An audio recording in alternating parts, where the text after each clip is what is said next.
When you picture the perfect gardener's toolkit, do you imagine sleek, shiny gadgets fresh from a big box store, maybe even battery-powered? Forget it. Modern tools often snap, rust, or end up as landfill. But the vintage greats? They're the very definition of that old saying, they don't make them like they used to. These time-tested workhorses dug deeper, cut cleaner, and outlasted their owners. Today, we're stepping back into the golden age of gardening to unearth 15 heirloom heroes that could still put most modern tools to shame. The stand-up weeder. Ever stared down a stubborn dandelion only for a new one to pop up grinning days later? Yeah, even modern weeders can't often outwit a dandelion's sneaky whack-a-mole game. But there's a solution, one that's been rooting out problems since the early 1900s. Meet the stand-up weeder, the undisputed champion of dandelion doom. Invented by a wise soul clearly fed up with broken tools and aching backs, this lever-action wizard looks deceptively simple.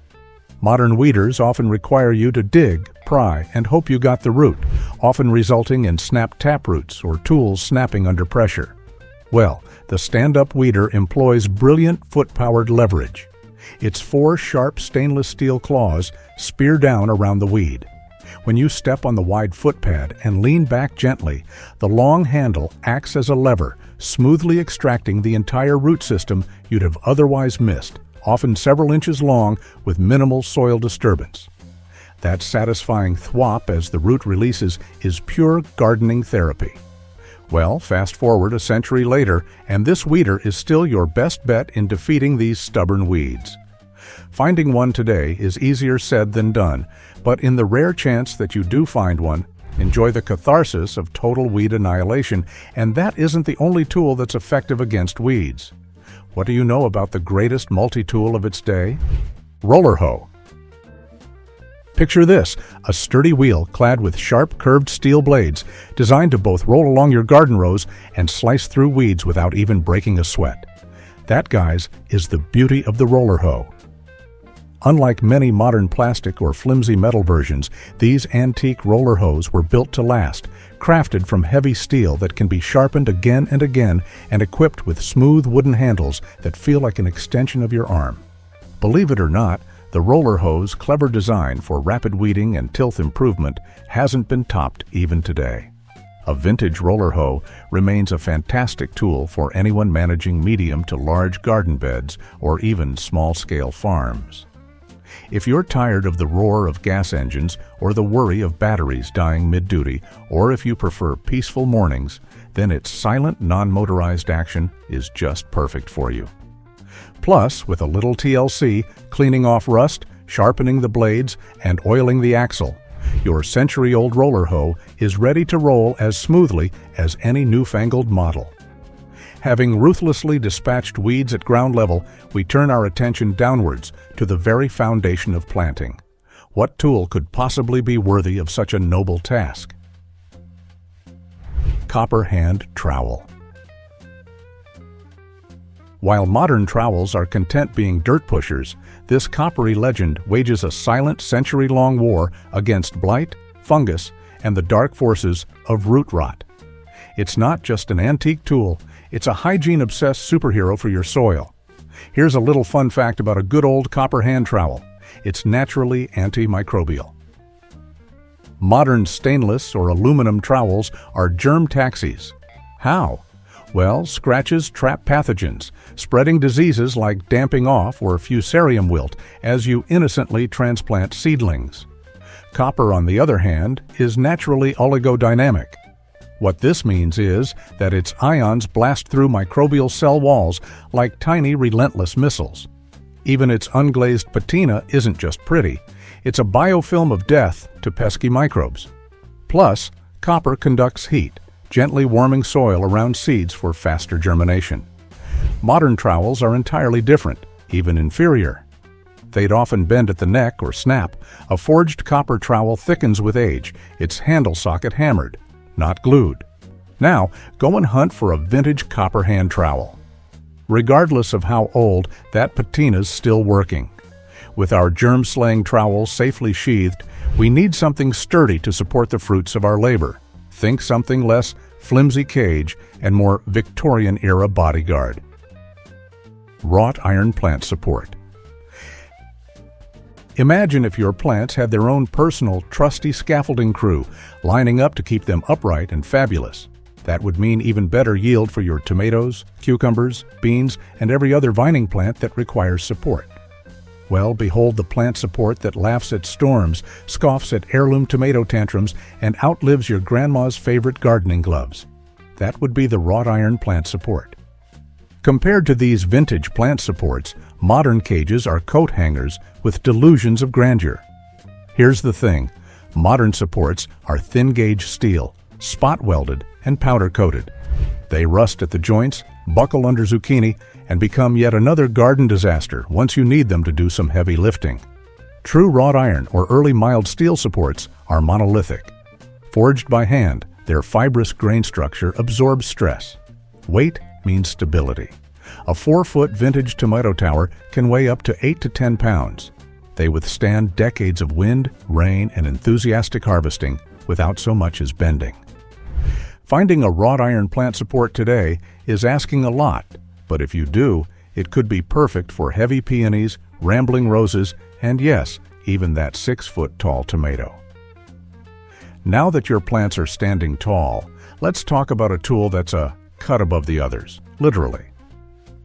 The scythe. Yes, that scythe, the imposing curved blade often wielded by cloaked figures on Halloween.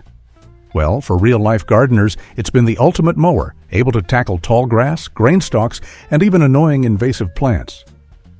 Its secret? A razor-sharp blade that hooks and slices, an adjustable handle that sways with your body, and the satisfying sound of grass parting ahead of your swing. Though mighty machines have taken over large-scale farming, the scythe remains a beloved champion for gardeners and eco-conscious farmers alike. For one, it's quiet as a whisper. It also requires no fuel or electricity, and to cap it all up, it leaves the soil healthier by avoiding compaction. Nevertheless, the basics of this age-old tool remain the same. Using this slice of history, pun intended, also takes a bit of learning. Setting up the handles to fit your height, adjusting blade angles, and sharpening regularly to keep that edge razor sharp. But once you get the hang of it, it reconnects you to the land with a rhythm and satisfaction only hands-on gardening can bring. Having cleared the way, you'll want to plant something new. Good thing the next relic's ready to lend a hand, or two. The seed drill. Say goodbye to uneven hand seeding. Well, to be fair, our ancestors said their goodbyes eons ago. Long before GPS-guided tractors and fancy computer screens, a clever mechanical contraption from the early 1700s was already planting seeds with ninja-like accuracy. How? By opening neat furrows, dropping seeds evenly spaced and at just the right depth, and then tucking them back into the soil, all in one smooth pass. This was revolutionary back when the usual planting method involved tossing handfuls of seeds by hand, hoping some of them would grow and praying the birds didn't snatch them first. This is the seed drill. These drills basically featured a hopper filled with seed, a series of saucer-shaped discs that carved furrows, and a mechanism to release seeds consistently. Little chains or wheels covered the seeds snugly, giving them the perfect start underground. The result? Faster planting, better crop yields, and a whole lot less backbreaking work. Fast forward 100 years from when the seed drill grew to prominence in the 1700s. The wooden and steel seed drills produced in the early 1900s, like McCormick Deering models, were rugged, repairable, and built to last. Now, fast forward another couple of decades, and we have these modern plastic versions that don't compare to the old stuff. Using a vintage seed drill today isn't just about nostalgia. It's about smart gardening. Plus, with a little maintenance, your century-old seed drill will still kick dirt and drop seeds as well as it did 100 years ago. Cast iron watering can. Even a process as basic as watering your plants could be even better with just the right antique gardening tool. Forget flimsy plastic imitators that crack under the first harsh summer sun. Let's talk about the 19th century cast iron watering can. What you're looking at is the stoic grandparent of garden hydration. If you own a home garden, then you most likely know how modern plastic cans become brittle, sun-bleached UV casualties, while the aluminum brother dents if you so much as look at them sideways, and galvanized steel, susceptible to sneaky leaks. Then there's a 19th century cast iron watering can that gains character as the years roll by. Its unglazed interior develops a mineral-rich patina over decades, a natural biofilm teeming with beneficial microbes.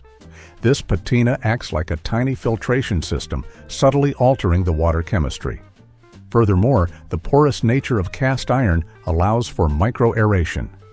Every drop that passes through gets a subtle infusion of oxygen.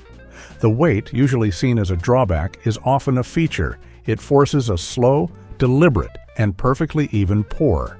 No sudden deluges, shocking delicate seedlings here. Found one crusty and orange? What are you waiting for? Scrub off loose rust and watch your plants soak in every last drop from this iron thunderstorm. High Wheel Cultivator. Behold the garden's version of a smooth operator on wheels, the vintage muscle car of soil tilling, cruising through your rows with style, slicing through weeds like they're no big deal, and making your back sing with joy. In a good way, of course. This steampunk-looking bicycle is the High Wheel Cultivator. What you're looking at is a weed-annihilating marvel that leaves modern, vibration-happy tillers feeling inadequate. Modern mini-tillers are often overkill for simple bed maintenance. They churn the soil violently, destroying delicate soil structure, chopping up beneficial earthworms, and bringing dormant weed seeds to the surface for a sunbath. The High Wheel Cultivator, however, is elegance in motion. The secret lies in its design. It features a single, large wheel that effortlessly glides over the soil surface, distributing weight perfectly to avoid compaction. It's also dead silent, except for that satisfying shh of weeds meeting their doom.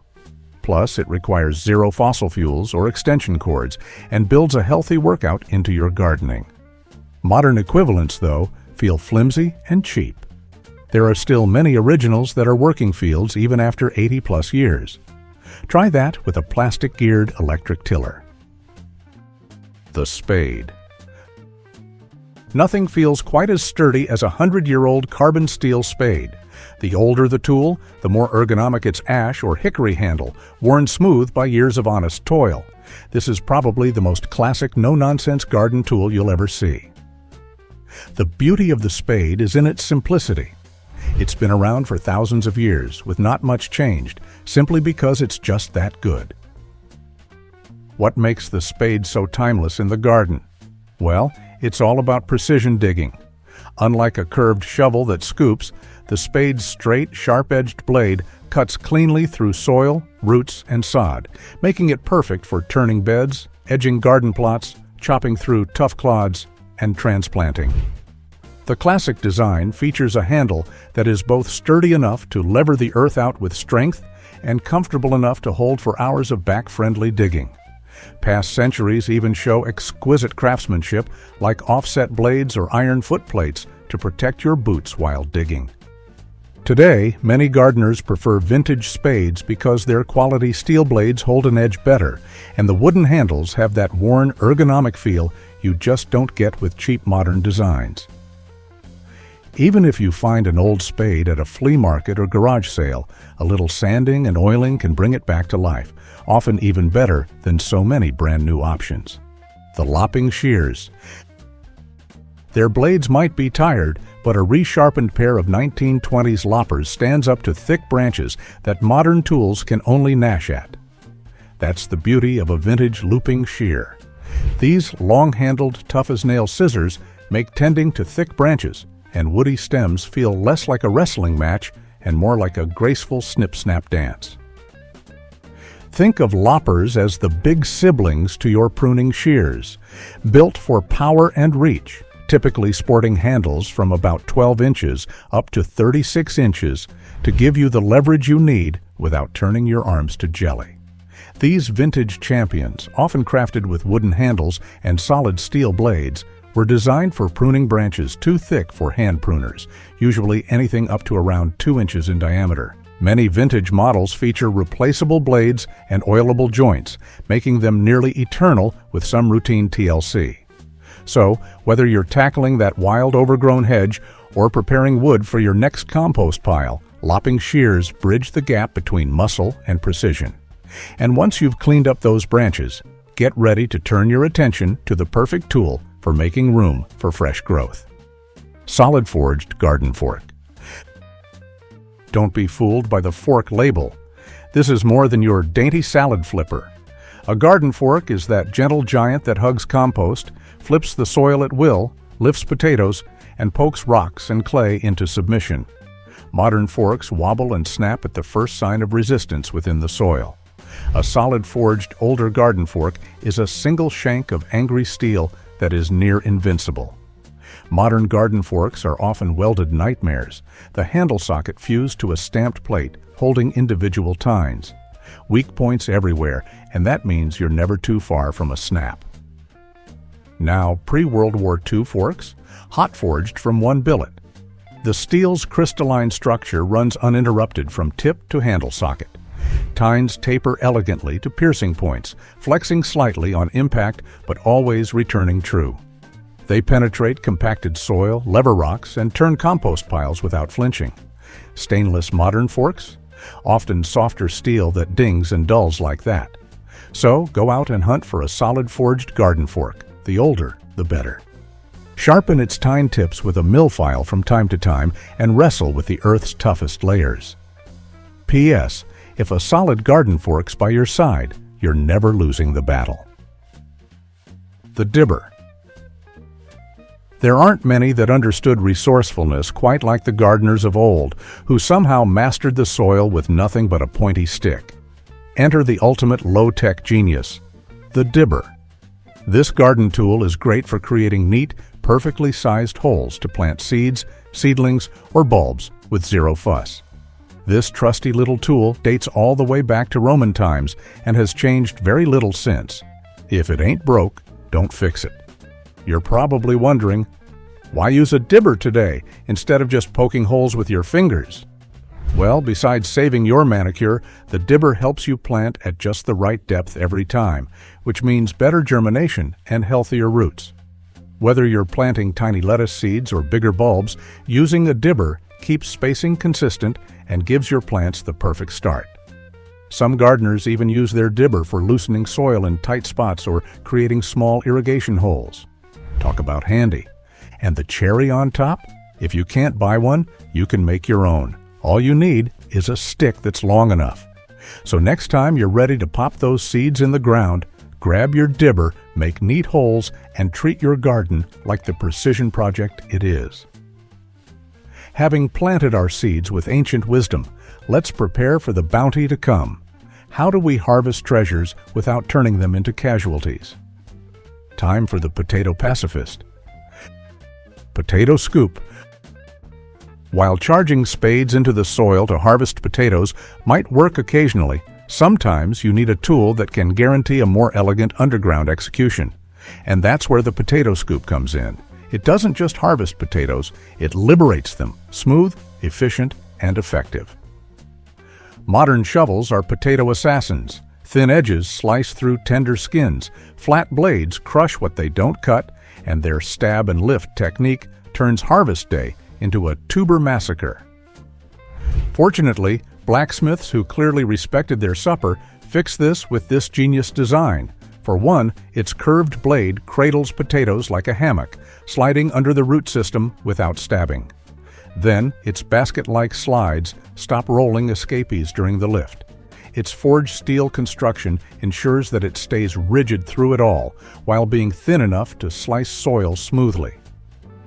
Finally, a wide ledge lets you drive it deep with your boot. No back strain. The best part, it's not just for potatoes either. Carrots, beets, radishes, and even garlic bulbs emerge unscathed. With our spuds safely scooped, how do we keep it all together? Well, here's how. The harvest basket. At the heart of every harvest lies the unsung hero of the garden, designed to make harvesting, carrying, and even displaying your greens and blooms a breeze. The humble, handmade trug or harvest basket, a simple yet sturdy container that's perfectly shaped to gather your garden's bounty without bruising or crushing it. This classic tool has been around forever, evolving into different styles and sizes to suit everything from picking flowers to hauling heavy loads of vegetables. Deploying a basket today is all about combining practicality with that vintage charm. Many baskets are designed with ergonomic handles for easy carrying, and some even come with clever features like divided compartments or mesh linings to separate tools from produce, or to rinse and drain freshly picked vegetables. Imagine harvesting your tomatoes, berries, or herbs, then giving them a quick rinse right in the basket before heading back inside. No more juggling items or dirtying your hands. These baskets are made for multitasking. Besides harvesting, they're also perfect for flower arranging too, offering a rustic way to gather and transport your blooms. The Olla Watering Pot. Meet the clay pot that does your watering while you nap. Say goodbye to finicky timers, leaky hoses, and plants gasping between off days. This unglazed terracotta jar buried in your soil is basically a plant IV drip, silent, stealthy, and gloriously low maintenance. Here's the thing. Modern drip systems have too many uncertainties. They could get clogged by minerals, strangled by roots, or just drown your crops in water. Olla's, however, work on ancient physics, leveraging the power of porosity. Soil moisture sucks water through the pot walls via osmosis with a neat little twist. It only sucks water when the roots are thirsty. Plus, the pots are buried underneath the soil, so you don't even have to worry about evaporation. Modern self-watering plastic pots are splashy imposters, prone to algae, cracking, and wonky wicks. A century-old Olla just gets better as mineral deposits seal microcracks. With an Olla watering pot, you know your crops would grow plump as ever and won't throw a wilt tantrum. And all you have to do is go unglazed terracotta pot hunting. Then, fill with water, bury deep, and forget. In a world of planned obsolescence, these 15 tools are near immortal. They ask only for a little oil, a sturdy grip, and a gardener wise enough to know that true gardening magic doesn't expire.